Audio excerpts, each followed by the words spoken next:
I think this is the year where I need to like really get a therapist. And people get it confused. I think a lot of people think you need a therapist because something's wrong. Like sometimes you just need an arbitrary person to talk to kind of give you a response and kind of look at your life from the outside looking in.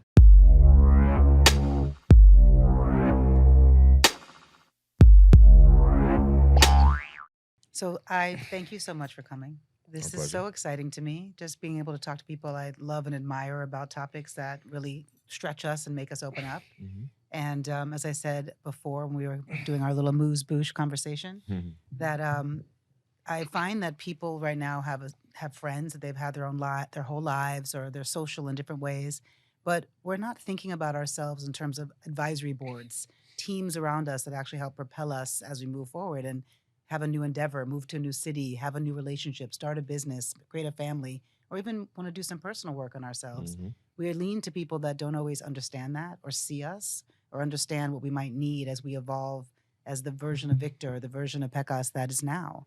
And so I love your dynamic in your conversation. I also understand that both of you work in a way that that's essential, right? Mhm. People are creating teams. People understand that they have a very strong position in their team that impacts someone else and creates the star reality for you to do your specialty and your thing. Yeah.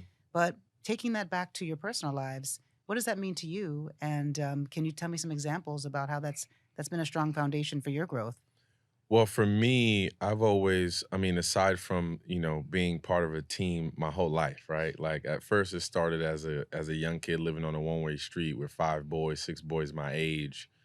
Those were my teammates early on, right? Like those are the guys I cried with, I laughed with, I got bruises with, or, won games with on the streets, things like that. So I've always had that team. And then fast forward to like being on sports teams, those were always, to this day, those are guys that I talk to almost every day that we've shared things and moments throughout our upbringing and in our formative years of being like 18 through 25 of like being on a professional team or college and then going to the professional level.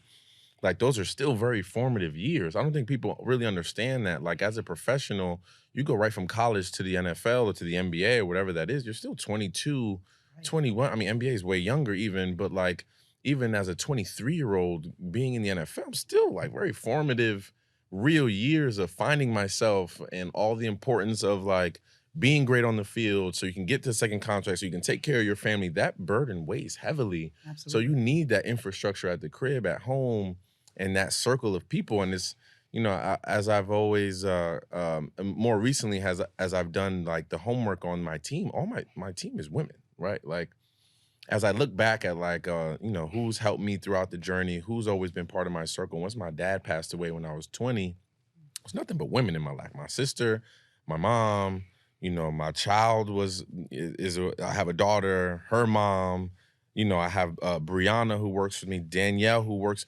I'm starting to see that like I work best with women. Like there's You're a smart. checks and balance thing that I need in my life, and women know how to do that better than anybody to Mm, me. And mm. that's something that I always wanted. That's part of my team when I'm bugging out or I'm doing something that I'm not supposed to be. Like that team, that female circle really knows how to get me back in check and really understands that. And that's something that I know that I need and surround myself with that. And that's something that I've always kind of curated. And then guys, having relationships with guys like Pecas is the conversational aspect. Like me and Peck could talk on the phone for hours about 100 different things from parenting. I mean, our kids go to the same sleepaway camp all the way up until like just us having marketing conversations about things that he should do in his life moving forward from a professional standpoint and vice versa. And those conversations I cherish because they're really shape my mindset and shape who I am and who I'm becoming. Mm. Because 9 times out of 10, he's been in the shoes that I've been. He's been making those decisions in his own world, in his own space. And I value that from him. And we have conversations about those things all the time. Amazing. I Mhm, love that. mhm. What about you? I guess we're both product of being raised by strong women, huh? Yeah, 100%. I think it makes us look at life and different business perspectives differently. It teaches you how to respect people and their time and what their worth is, and being able to be patient and learn, and being able to take the time to learn from like younger people, right? Like like you said, all right, they call me the OG. I'm old now. It's funny, Grace. We were the young kids running around in the music industry. It wasn't like a job for us, right? Right. Like we were part of a team, but it was like our lifestyle, right? We got up, we made the phone calls, we hung out all night, still got up at 7, 8 in the morning to get to work. So it was like it was a cultural thing. It was like Mhm. fun. It wasn't a job. And now, to me, the thing that I love about Vic is like I go to him. Like now, when I got to work with younger guys, I go to him. Like he's the guy that I go to. Like, yo, Vic, what's the cool thing? What's cultural? What's popping? Like, what can I do? Because you know what they say, the only time you want to hang out with people older than you is when they can help you make money. After that, there's nothing else they can do. Yeah. Exactly. So and then just us long time ago, when I was a young kid coming up, the fact that you even used to allow me into your house and I used to sit there and get all that wisdom about all these events you used to do and just your marketing mind. And I would just be like a kid in a candy store. You know what I'm saying? I'd be sitting there like, oh my God, Grace, and just trying to consume so much of that knowledge, right? I think it's a lot of the team is important, but it's all about how the individual accepts that Yeah. information Big time. and then Yes. uses it to be part of the team or to be an integral part of the team, which I think is important. So what you guys were saying was is very true.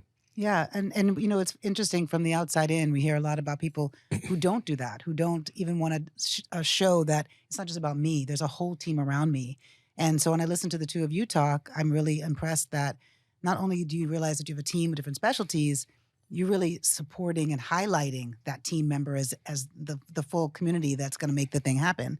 Um, so can you look back at a time in your life where, aside from the women in your life, where there was a time where you didn't have the best team Mhm. around you that was understanding the moves you had to make, and there was a real intention around continuing to put back people in your life that created that infrastructure for you?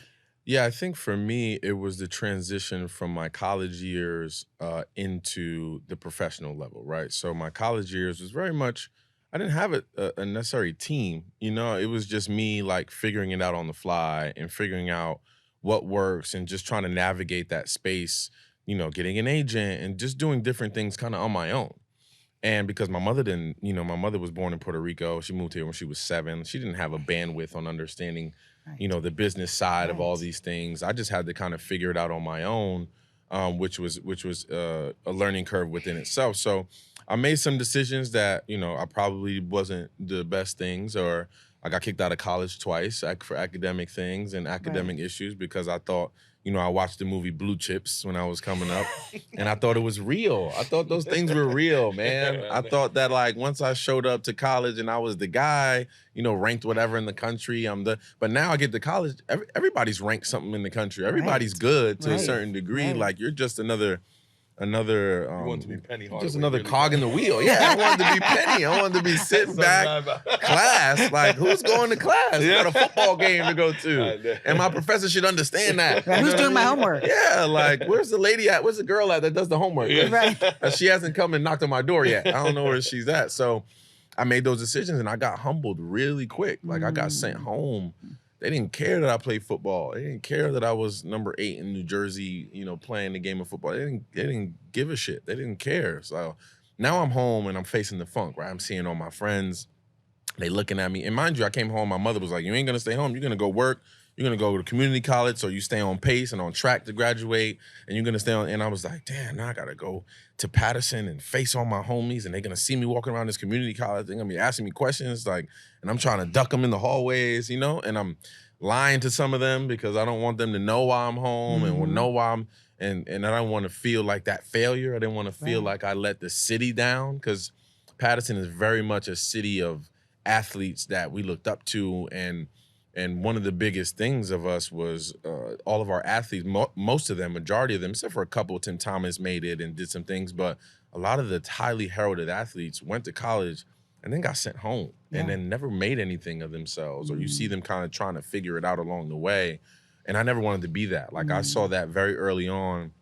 And I didn't want to be like those guys. I wanted to be the difference maker. I wanted to be the outlier, right? I wanted to be the guy that came back and gave back, not the one that gave back and sat back and was just trying to like figure it out Right. and figure out why I made these mistakes. So I'm home and I'm doing it, and I got back into school and then I figured it out. I got that team together. got my mom involved, and I had, you know, my child's mother at the time involved, and she kind of was integral in putting me back on the right track, making calls for me and doing different things that I didn't know to do at that time. And that was when that team started to shape itself. But before that, there was moments, you know, I didn't know what to do. And those moments were very dark. And in those moments, my dad passed away and my grandfather passed away 6 months later. And again, now I became the man of the house, surrounded by all these women. Right. And that's when I was like, okay, I can't lean on anybody else. They leaning on me now. So I gotta, you know, pick myself up by the bootstraps and figure it out. Thank you for that. That Yeah. was, I mean, because really what I heard you say is that you came in not necessarily not having a team, but then all of a sudden when you started really, I hate the word failing, but not living up to your concept of the dream, you had real intention around like, I need support. Yeah. And I need people who are going to really help me stay on track for this bigger dream. And that's amazing. Yeah. I think as I'm listening to this, you know, we don't talk all the time, but just seeing you, Pecas, really young in the industry, I'm noticing. What was young Pecas like? I need Oh, a young, my God. I need a young Pecas story. You know what is amazing about Pecas is that you're really looking at it. You Yeah, know, I can feel that. I can feel he that. really came out as this person, and I met you as this person. I have a picture I saw yesterday with my daughter, who's 28, and Pecas. They're like facing each other. She must have been like 5 months old, and you're holding her. The wow. sweetest thing. And my first husband, Renee, very close friends of Pecas, but he's someone who really spots talent, and not talent in terms of I do this or I do that, but people who are stars. Yeah. And when I met you, you were a star. You really were a star. But what I'm noticing as I'm really leaning into this your sports world is that I feel like you were a star to support other stars, whereas now I feel like you have a support that sees you as a star. Right. And I use the word star not as naughty. I use the word star not as that you're good at your thing, but somebody that, you know, your energy is infectious. Yes. And that you create an intention around yourself that makes other people want to rise in that same kind of light. And then you've always been that. And so it's really beautiful. I'm sitting here just So like true. gushing on the support and the love and the banter. But I watched you in that transition. And I remember you having a moment. So young Pecas was just like a bright ball of light, down for whatever. I mean, I would make up crazy things. I once went and met this man who did an album called Red Hot in Rio to raise money for AIDS education in Brazil. Wow. And at the time, the AIDS epidemic in New York was insane. And it was mostly Black women at the time. And I went to the owner of the company and said, I want to make an album. I want to get all my rapper friends. We're going to make this album. And Pecas was the first one like, I'm going to help. I want to be there. I want to be involved and just always down for whatever and excited about the experience. And then I watched you go through a phase where it had expired and you no longer wanted to be this person that was doing this one thing. And so I want to hear if, I don't know if there was a time, I don't remember you with great intention moving the players around you, but you certainly moved your world and shifted your world. Was there real intention around that? Like, did you spend the time to think about who is your starting five? Like, who's the team that's going to help you transition into another world? I think it's crazy, right? That you say that because, first of all, one of the reasons I remember the Red Hot album, I loved it because I like wanted to be like, I want to A&R the Who album. were some of the artists? Who were some of the artists on it? Everyone that day. Like, I literally, Everyone. I hate asking people for shit. Yo. Like, that was probably the last time I asked for shit until now. Okay. I literally remember I begged RZA. Yeah. MTV gave me a show. It was like Wow. all of Wu-Tang. It was Wu-Tang. Julio, De La. Yeah. Wow. Of course, Q-Tip, who, by the way, says hi. I saw him this tell him- afternoon. tell I him have a hello, sweatshirt my for you. brother. I forgot to bring in. Said no, because he hates her on all these things. But everybody, who else was? The Lost Boys. Lost Okay. Boys. That's right. I forgot his. I mean, Mobb Deep. Oh, my Okay. Deep. Was it? Oh, that's Wow. right. Right? Deep, yeah. There But was listen to what crazy. Grace is giving you, right? Yeah. I'm new into, not even in the industry. I'm like sort of working, street team guy. Like I'm hustling. Right. I'm still wearing my T-shirts down to here, Yeah, Air yeah. Force Ones. So I'm straight off the street, straight off the Soundview Project, straight off the Bronx. Yeah. And they're like, first of all, my mother was HIV. She died of AIDS. Yeah. So that was a Yeah. personal thing to me. Like, I'm like, what? I could do something to help my mother one day and have fun and get to hang out with rappers all day? Yeah. No problem. But in a professional way, right? Yes. We sat there, and it was something that I felt like, man, whenever in my life am I going to have this opportunity again? You know, I'm an opportunist. I always say, if there's an opportunity there, jump on it. 'Cause if you don't, then you don't never know what it was. That's right. So getting back to your question with artists, it was like, I'm a street guy, so I was from the Bronx, so it was easy. Like, when we first connected with Vic, he's definitely part of my starting five in the transition. Because think about the 3 guys that were part of my starting 5. Now listen to these opportunities. Look at you gave me the opportunity to A&R an album with all the hottest rappers, right? Yeah. When I made the transition from music, the 3 guys I had to work with was Victor Cruz, CeCe Sabathia, who was the number 1 pitcher for the Yankees, and Carmelo Anthony, who was the number 1 guy for the New York Knicks. I hit the lotto. Like, I was going to mess that up? Yeah. No, but what was crazy was we always used to spend time with each other. I respected them as athletes, and they respected me as a music executive at that time. But I also saw the transition.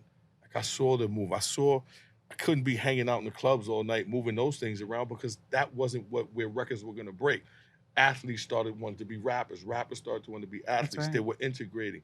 So I'm like, man, I could do this because it's the same approach, except that athletes made a little more money. They were more global, depending on, who you were. Him winning Super Bowls, CeCe winning championships, Melo's doing all these acclimates with being an all-star every year and being a super mega star.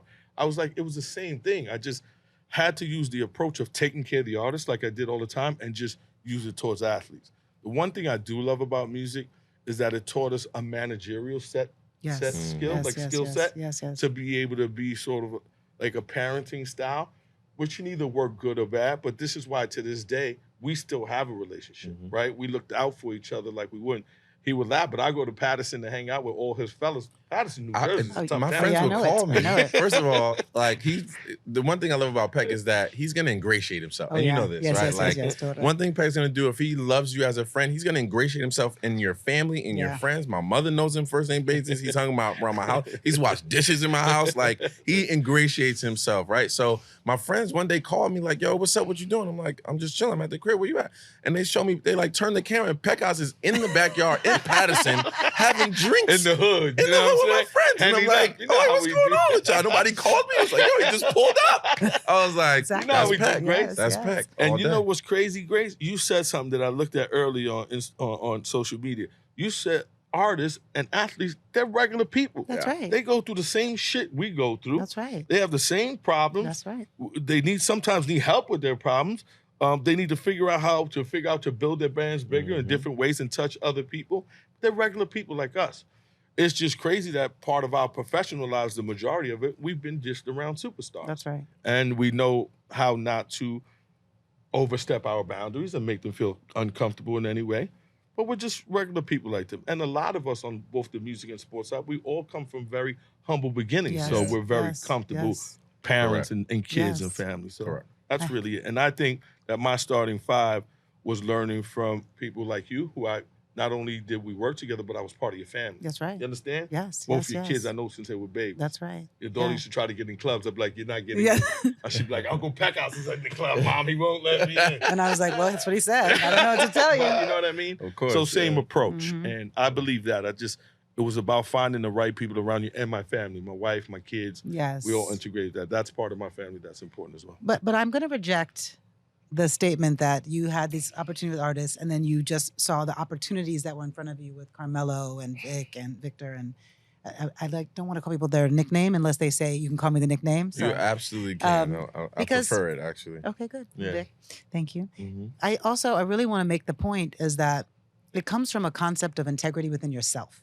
You know, the reason you would have an opportunity with all these amazing people is because you came with that same level of integrity and that same level of intention of seeing people as where they're special and meeting them with why you're special. And I feel like right now we live in a world where people think they have to be so sovereign and they have to do everything on their own or else they're not special. Yeah. And really want to emphasize that everyone needs a team. Everyone needs support. That's no failure or weakness in having people that build you up or give you bigger opportunities. So I feel like you both say that and you're so beautifully gracious that the women teams and all the teams in your life have really been there. But where did you get that real belief of self and that real concept of who you are? I'm gonna kill all of you with the phones today. You have to turn that off.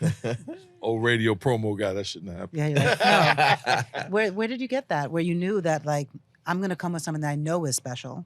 And I'm talking about in a personal, because at the end of the day, no matter how professional and talented someone is, it's the personal relationships that really help us thrive and grow. So I want to hear where that came from, that real belief that I can do this, that I can meet someone else with my gift to their gift, because that would give you a team who really wanted to keep propelling you.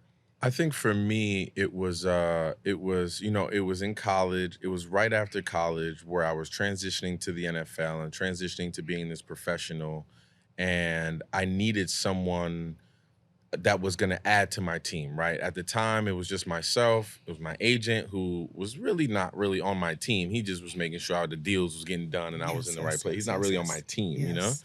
And it was myself, honestly, and my child's mother at the time. And it was just us two figuring it out. I was like, I need somebody else. There's got to be someone that's going to run, that's going to do my checks and balances, keep me in line, and then just like be part of my team that can really just hold it down and be there. Because, to be honest, you don't always want to be with your girlfriend running around doing different Yeah, things. You want to sure. have an outside person there that can be that person that can check you when you need to and still be able to run your business and still be on your team and still like understand you as a person. And that's when Brianna came in, with someone that I was friends with all through my college life. And she was in a period where she was transitioning. She didn't really know what to do. She was a kinesiology major, but she Ooh. was great with people. Right. Kinesiology major? Yeah, she was I need to legit. I need to meet Brianna. She was very smart. Brianna But she would shit. love Brie. I yeah, you would mean, love my Brie, goodness, yeah, she would yeah. love Brie. And She's Haitian too. oh yeah, and Brianna's Yeah, Haitian yeah. from Boston. Yep, Yeah. the whole shebang. So I think when I reached out to her and was like, "Yo, Brie, I need you. Like, I need you." And it took some humbling on my end, right? Like, Right. I'm always this person that wanted to like, I got it. Like, I'm very much was like that, especially coming out of college. I was like, I got this. I can figure this out on my own. But I had to humble myself and be like, "Yo, Brie, I kind of need you on this." I had Like, to humble myself. and she also had to be like, "Well, I got to move to Jersey. It's a big step for me." Mhm.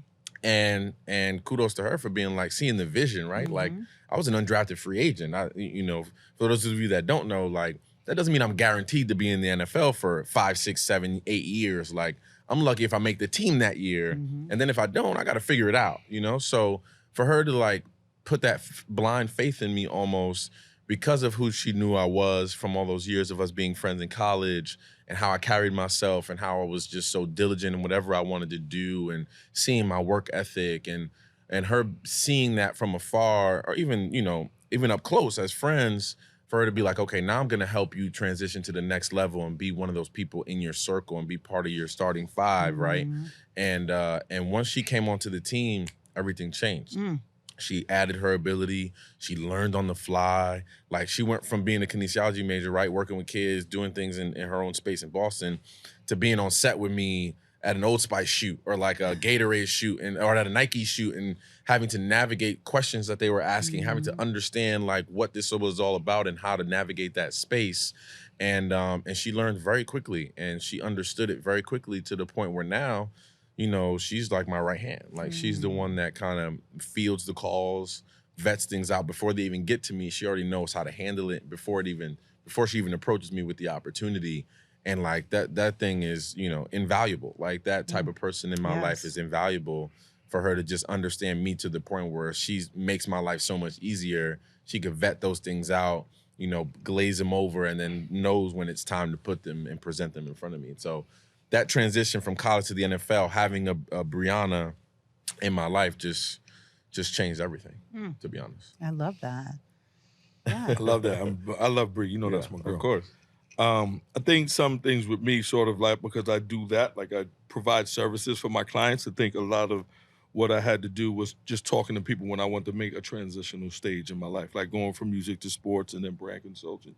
I think two people that really stood out in my life that I still to this day do business with and talk with almost every day is Steve Bartles, Yeah. who I own a production company with. We do like documentaries and stuff. Me, Hannah Stone from ESPN, Disney. Shout out to Disney.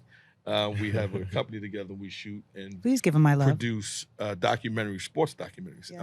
Who Steve brought me in with, so we're still very close to this day. Give him my love. I will. Yeah. I will. If y'all want to do the Victor Cruz story at any time, Yeah. Right, exactly. Just got saying. a couple, just saying. got a couple stories I could give you. He's got guys. some really good stories. I can imagine. So shout out to them. Another person, just life, when it comes to life stuff that I talk to still, and I worked closely with for a long time, was Angie Martinez. Me and Angie, she's like my sister. She knows me in and out. She's probably one of the few people in the world who be like, no, that's not the right thing for you, and you need to get your shit together. Which sometimes I need a pull on my coattail.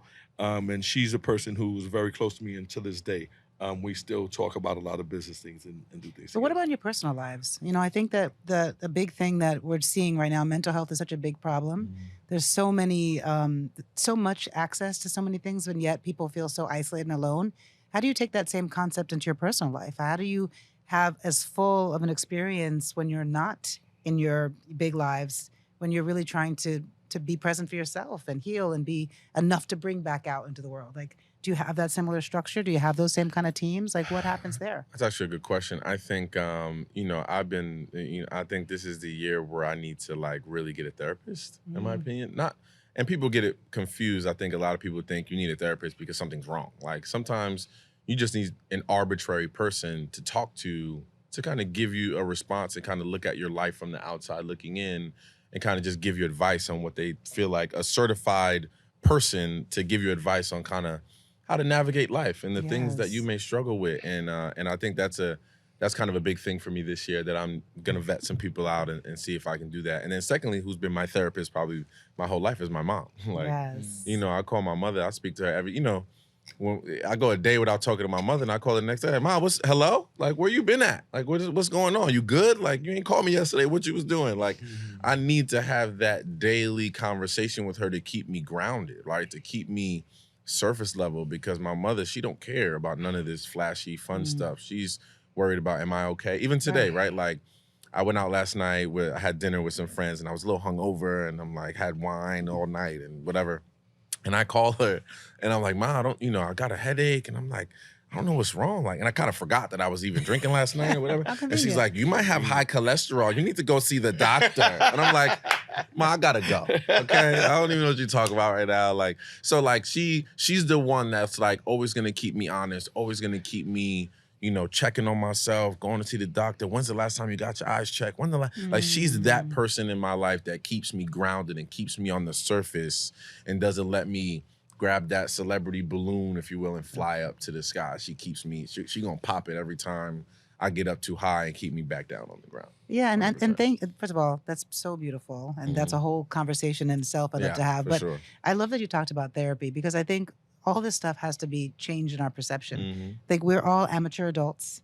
We're all born to parents. We're also amateur adults and amateur parents, and we all need just in our professional careers, we need someone who's going to turn us around Yeah. and give us a different perspective and have less emotion and weight about the things that we need to look at in a lighter perspective. So I love that you're happy to talk about that and want to bring more of your team in. For sure. And it's funny, people go out at night, right? You see people, they're going to an event or a wedding. They get a team. They get someone to find them dress, the makeup, the hair. But we don't think as amateur humans walking around this world, we don't need a personal team to help us win the game of life. Absolutely.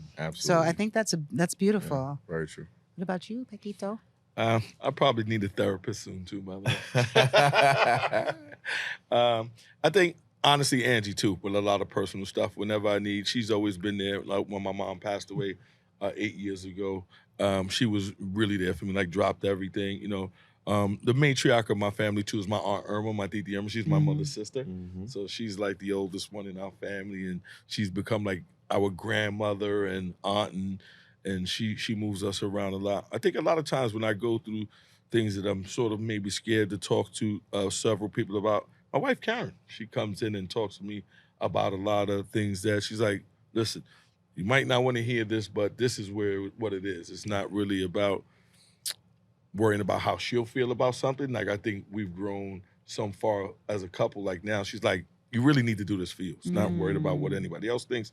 Like make sure your shit is all right before everybody else stuff is all right. Put your own mask on first. Huh? Yeah. Put your own mask on first Yeah, on the yeah. airplane. That's right. I love That's that. right. Put your own mask on first. Yeah. I love that. Oh, that's a great. That's a good one. Yeah. I mean, literally, that was my change. I'm like, oh, I want to make sure everyone's good, and I don't need any limbs. If If you're you good, see T-shirts with that in the Bronx or Patterson, that wasn't Yes. okay. as long as you bring them back She to coming my at borough, to Brooklyn as 700%. well. She's So coming the at envelope is 700%. there for Mama Grace. You know what I mean? Put it over here now. Just kidding. No, I love that. I think that's a beautiful thing. And, I'm really harp on that in the book because we all know that, if you want to change some of your life or get a new job or work out your body, it's hard work. But as soon as it's about intimacy or vulnerability, everyone's, at arm's distance. And so having people in your life that turn you around or that really that you respect enough to let into your life enough to give you some real advice is essential. Yeah. You know, and when I think about the starting five, it's all of that. It's like you as this human in the middle of relationships, parenting, children, all those things take work. And they take energy out of your own body. So having enough resources around you to keep you moving forward is so important. Yeah. And tapping into those resources, right? Don't be afraid to like ask those questions, meet with those people that like shape your life every day, you know, speak to your therapist about real things. I think a lot of people, especially in the Black culture, like they think the therapist thing is like faux pas and don't want to do it. And then they actually get a therapist and then they're in there lying, right? Or in there not as truthful as you probably should be. And I think that's also a mistake because then you're not getting the truest form of feedback on your own self and on your own body. You know what I mean? So I think having that starting five, if you will, whether that's your therapist, you know, a Bree like I have, a Brianna like I have, a mom like I have, and like a coach like I have, definitely different types of people all around. And I asked them questions. Like my coach, one of my coaches in high school, Coach Wimberly, like he got 5 boys and he was a head coach for years. He's a handsome dude. Like he's been through a lot of the things that I've probably been through to date. Like he's a great person to have conversations with. And I call him often when I'm going through things, whether it's in football space and in the life space. So like tapping into those resources, tapping into your starting five is also the biggest thing too. Having them is one thing, but using them and tapping into them is a whole nother one. Yes, and it takes truth with yourself. And when you say going to therapy and lying, I'm so happy you brought that up because we, especially my generation, we're taught that you have to perform in life for people. You know, like even some lying is good because you don't want to insult people. You don't want to be, and yet only person who loses is you, right? The only person who's out of that equation is you. So getting honest with yourself about things that maybe don't feel as delicious is really essential. And it sounds like both of you have that. You know, you're confident enough in who you are to say the things to yourself that maybe are uncomfortable. Exactly. And I think what's weird too, now that I'm listening to him talk about this shit, because we talk about so many things that This is probably the one thing we ain't touch on. Like I love that. Like just the therapy thing and that whole conversation. No, not only that, but we talk about a lot of personal shit between us, but we talk about so much stuff, business, sports, culture, that sometimes when we have personal stuff going on, we're so used to just talking that we just it flows in. It flows in. You know what I'm saying? Like true. it's not that specific or broke down right. from a structural perspective. It's like it like overlaps into like whatever we're talking about. Because low-key, we're probably each other's therapists to certain degrees too in our family, because we've had family conversations and certain real things that have gone on in our lives. I've called Peck and been like, yo, how'd you, what do you think about this? Or what are your thoughts on this? How should I navigate this? Like, I've never been in this position before. What do you think I should do? And like, and vice versa. So we've definitely had those and that's interwoven with, what are we doing for Super Bowl? And like, you know what I mean? Like, it's blended into that. That's what I'm saying. I never paid attention to that until you like brought it up. It's beautiful. It's a beautiful thing. We weren't gonna let our daughters go to sleepaway camp unless they did it together. We like planned that. I did the same thing for go around. It's like leaving my daughter in the woods with some strange people. No, exactly. Now she can't wait. Like, they're out of How old is she? They're 12. Oh yeah, just turned 12. And I see your little.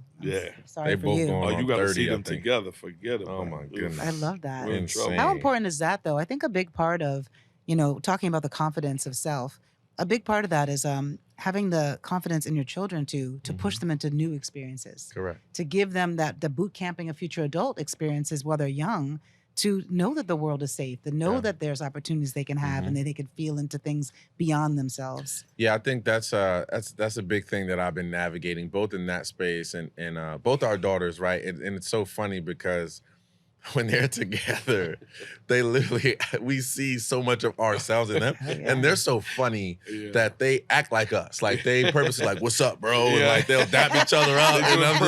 And we're looking at them like, wow, y'all really look like us and y'all sound like us. Like, stop doing that. You know what I mean? Like, but I think the biggest thing for me with Kennedy, my daughter, is like, I just try to like, how do I instill like the hunger, right? Like, and to be honest, there are kids that they're just gonna have more than we ever had, right? So like, where does that hunger? The hunger came natural for us. We come from impoverished neighborhoods. We had aspirations of being having money and being rich and like whatever that was for us, whether it's sports that took us out or we had the aspiration above us to be like, oh, we want to achieve that. I don't know, I don't know if Kennedy has the aspiration to achieve that because she's kind of already here to a certain 100%. degree, you know? So it's like, how do I instill that hunger in her to drive to want to be whatever it is? Like, there's got to be something or a way that I can provide that hunger so she can wake up every day and be like, I want to be this. And every single day I wake up, I need to be getting one step better at achieving this. And my daughter's a whiz kid, straight A's, and can do anything she wants in this world. Reads books at a extremely fast pace, and Shawn Riley's the same exact way. Like, and I think I just have to kind of take a step back and just kind of let it happen. Yes. And I think that's the biggest thing I've learned, but it's so hard because I just want to put her in a headlock and be like, can you go golf today, every day? Because that's your ticket, in my opinion. She's 5'6", 12 years old. Beautiful. She's going to be 5'9", 5'10", and she has a beautiful swing already. Yeah. But the hunger to want to do it, like when I found out I was good at football, I was playing football every day. That's right. I was outside every day. I was good at basketball. I was playing basketball every day. Yeah. I'd be outside dribbling on the, look, it always humbles me in the basketball. But like I was outside just dribbling in the snow. Like I didn't know. You know what I mean? Like I knew that I was gonna get better that day, no matter what. And kids nowadays don't have that similar type of hunger, but I think it'll just click one day and it just happens. But just instilling just a work ethic, I think, in our kids is really what's gonna be the game changer. Them understanding that you get nowhere in life without the proper work ethic. I asked Gary Vee, I had a meeting with him or a dinner with him last night, and I go, well, what's the biggest thing? What's in the music space, right? I'm like, well, it was Sweetie, and it was Sexy Red, and it's Ice Spice, and they're all the same thing. Like, what separates one from the other? What makes one hot and what makes Cardi B have more longevity than, he said, work ethic. He said the one common denominator is work ethic. That whether they work hard for that 1 year that they get on, and then the next year you don't hear from them anymore because the work ethic fell away. I also was like, wow. Yeah, sorry to interrupt you. No, no, it's okay. 100%. I also think that my favorite Muhammad Ali quote is that service is the rent you pay to live here on earth. And I remember when my kids were little, I came from very fun early times. And so I think it was my generation's fault. We didn't want our kids to work as hard. And their dad, Pecas can tell you, he wanted to princess her up. And service was early. Like, we really did a lot of things in service. We used to go to the post office and take the letters every year from kids in shelters, and they had to do the gifts. When they got allowance, they had to take 1/3 of it, and they'd been invested in something that was for, like, I don't care what the cause is. Yeah. And really being in situations with other kids who don't have the same opportunities and being in service to make sure that everyone has it, I think that does something to the work ethic as well. Yeah. I think that's a real big part of that balancing equation. Yeah, I remember she was like 10, and I took her on Thanksgiving morning, we went down to a shelter in Eva's Village in Paterson, New Jersey. And she saw a bunch of kids in there that were her age.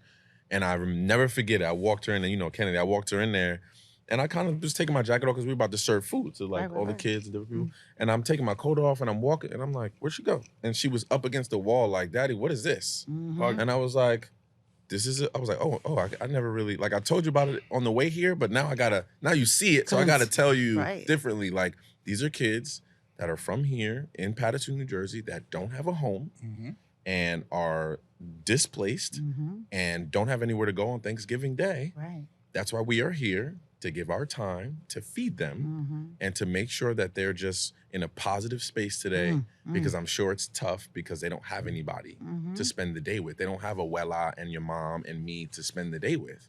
And she was like, okay. And it took a minute for her to like loosen up. Yeah. And then, 15 minutes later, I see her putting gloves on and she's smiling and handing plates. And that really changed things for me and for her. And I'm sure she'll never forget that and probably talk about it. She'll never talk about it to us and tell me how much it changed her because she's so strong, But I'm sure down the line, it'll be a core memory for her that will be reciprocated throughout her life and maybe passed on to her kids. Yes. Beautiful. I think something, too, that's important that me and Karen speak about a lot with Shawn Riley is her friends, right? Like having a real diverse, different friends. Make it diverse. Because in the town that I live in, there's Spanish, there's Dominican, Puerto Rican, Jewish, Irish, right? all different Latino, all different type, and I think that that's important too, right? Teaching it at home, For sure. knowing who her family is, what we're in through. Like I have these conversations. I had a conversation with a new client that I told Vic I'm working with now. Me and his mom had a real serious conversation. Like she grew up in Brooklyn, right? And I grew up in the Bronx, but she talking about like her son had never seen nothing crazy. I'm like, my daughter's 13. She never seen a roach. I grew up with fucking rats and roaches in my Mice. apartment. Yes. Yeah. My cereal, Cereal all in the type of fridge. shit. Yes. Yeah. In the fucking fridge, Yeah. right? Yeah. 32 degrees, roaches are still in the fucking fridge. And I'm like, damn, but I worked hard for my daughter to never see that. But I still want her to have that work ethic, that hustle, that, right? So you have to teach that at home and put them in different situations That's like right. you did with them and making them, give their money to charity, do different things to give back, because we still have to instill that humbleness in them. Yes. But you also, we work hard for them to at least have some of the fruits of labor that we Mhm. did, Yeah, of you know? course. The balance. But I believe a lot of it comes within the household and the parenting and like you said, the starting five, it takes a village, man. I don't Yes. care who you Big are, time.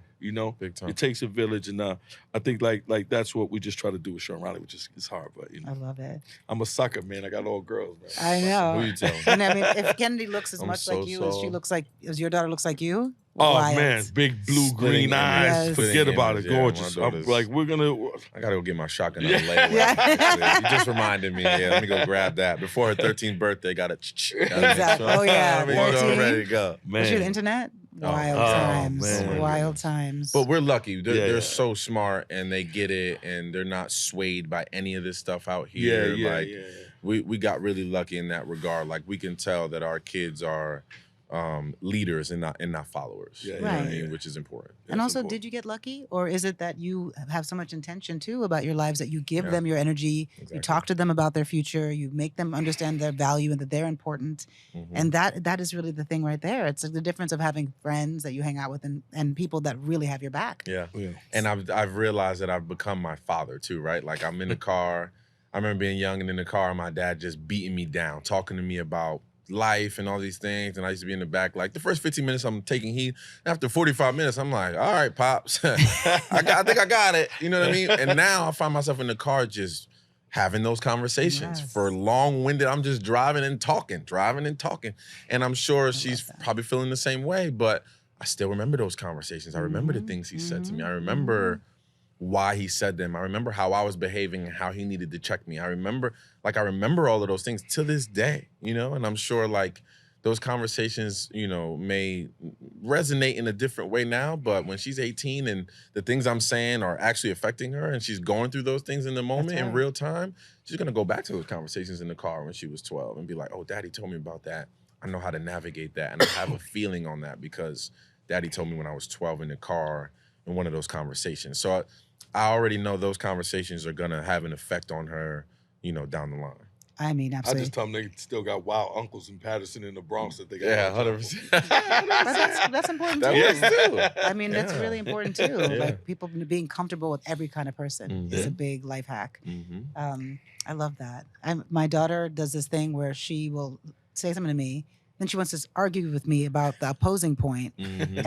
And then I learned don't say anything about it or worry about it. And then a month later, she'll come back to me with that same idea I gave as if it was hers. And I'm just like, that's a great idea, babe. I love it. Do that, kill it. I love that. Yes. I love that. Well, this has been amazing. Thank you so much. Thank I you. want to Of end course. with a little fun game. Okay. I love to play with people because I feel like it's, you two are sitting here as shiny pennies, Mm-hmm. and it's not always easy for people to access that. Yeah. But we live in such a media-driven world or a culture-impactful world, Mhm. and to see kind of the recipe or the stew that is you two, Mm-hmm. if you could give me a couple ideas, like what is your pie? Like what are some of the references that have shaped you in your life that make you who you are today? Ooh, I think my mom had this one thing. She never wanted, of all the things that that could happen and go wrong, she never wanted me to be a quitter. Mm. And from early on, she was like, I never want you to quit anything. And I was always a kid that I'm gonna see everything through. I always wanted to finish. But triggering that, I didn't know when the thought of me wanting to quit would ever kick in. Mhm. But I just remember her continuing to tell me that about how it looks so bad to be a quitter and you never want to be known as someone who quit something. And there was a point and I went to prep school in Maine. I had to get my grades Maine. up after high school. Bridgeton, Maine. Boy, what a place. The only thing, there was a post office across the street. It was an all-boys school. The laundromat was an hour away. The mall was 2.5 hours away. You were stuck on this campus. You had to figure it out. You know what I mean? And that was it. And I never wanted to quit something more in my life. But the whole time, I just hear her voice. You never want to be a quitter. You never want to be known as a quitter. 2 of my closest friends that I went to prep school with got kicked out. One for smoking weed, one for fighting or whatever. And I wanted to quit even more about, because now I got nobody to really hang with. And I just hear my mother again, you never want to be a quitter. You never want to be a quitter. And I remember on the last day, and my coaches never knew this. And one of my coaches came up to me and was like, I commend you for like seeing this thing through. You could have quit at any time. He had no idea. He was like, you could have quit once your friends left and you had nobody around. Cause like, I see you, I watched you. You could have quit a long time ago and left this place, but you stuck it through and you graduated and now you're off to University of Massachusetts to go like, to the next steps of your dream. So yeah, never be a quitter, man. Never quit something. Always see it through. You never know what lesson's gonna be there at the very end of it. You never know what lesson you're gonna learn along that journey. Always, see things through and never be known as a quitter. It's the worst thing, in my opinion, that you could ever be is someone that quits something. I hate that. Yeah. So that's one of the biggest like virtues in life. I love that. Someone said it to me differently, and the way you said it really helped. That when you make it a commitment to something, it's energy. Yeah. When you're making an energy exchange, when you pull that back, it's kind of like a chasm. You've taken the intention, the seriousness, the passion out of that thing just by pulling your commitment back. Correct. So I love how the quitter. I love it. What about you? My pizza pie would probably consist of, what are they normally, like 8 slices in a pie? Yes. Probably 7. And I think something that my mom always taught me, obviously, was to respect people and make sure you respect relationships. But I would take 1 slice for myself when I deliver the pie. Because I'm always, right now, giving so much that she would always say, sometimes just sit down and do a little something for yourself. That's beautiful. Like, take something for yourself. Love that. You know what I mean? So, besides that, I was a fat little kid growing up, and I probably would eat a pizza pie anyway. But I think it was just that analogy of saying, you know what? It doesn't matter. You can always come with the pie and take care of everybody, but there's nothing wrong with sitting down and enjoying the 1 slice by yourself. That's advanced math. That was a great lesson. I learned that last year. Yeah. I needed that talk. That's amazing. Yeah. That's amazing. Thank you so much. Thank you. This was great. I had a incredible. great time. Yeah, me I was too. so Right? glad. Thank you. It flew by. Mary's hands went up, and I was Yeah. like, what? Oh, we're already here. So good. All right, Mary, we're It's good? so- My Mary in our podcast, we call upper management. So we're like, yo, upper management. Mary's like, I like that. Yeah, you I'll like take that. right? Yeah, 100%. So good. Thank you so much. No, my Thank pleasure. you.